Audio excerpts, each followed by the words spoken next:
संपूर्ण देशाला हादरवणारी बातमी आज समोर आली होती आणि त्याच पार्श्वभूमीवर गृहमंत्री अमित शहा हे श्रीनगरमध्ये पोहोचलेले आहेत।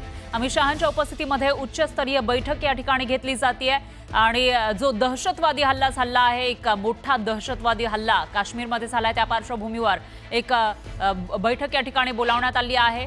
देशाचे गृहमंत्री अमित शहा इथं उपस्थित आहेत। त्याचबरोबर काश्मीरचे सीएम सुद्धा आपल्याला दिसत आहेत, उमर अब्दुल्ला आणि इतरही नेते आपल्याला या ठिकाणी दिसून येत आहेत। तर अमित शहांच्या उपस्थितीमध्ये उच्चस्तरीय बैठक बोलावण्यात आली आहे। त्यामुळे या बैठकीमध्ये जे दहशतवादी तिथे आले होते त्यांच्यावर कारवाई संबंधी चर्चा होऊ शकते। कशा पद्धतीने हा हल्ला झाला, कोणी हा हल्ला केला, यावर चर्चा या ठिकाणी होण्याची शक्यता आहे।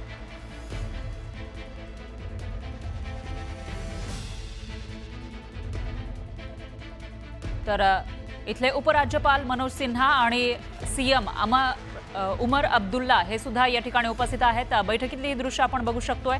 संपूर्ण भारत हादरून गेलेला आहे, कारण 2019 मध्ये जो पुलवामा हल्ला झाला होता त्याच्यानंतरचा हा सगळ्यात मोठा हल्ला असल्याची माहिती समोर येते। याच्यामध्ये किमान 27 लोकांचा मृत्यू झाल्याची माहिती आहे।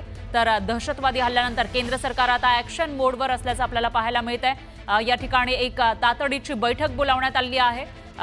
काश्मीर राज्याचे मुख्यमंत्री, त्याचबरोबर काश्मीरचे मुख्यमंत्री असतील किंवा तिथले जे उपराज्यपाल आहेत तेही या बैठकीसाठी उपस्थित आहेत आणि देशाचे गृहमंत्री त्या ठिकाणी पोहोचलेत।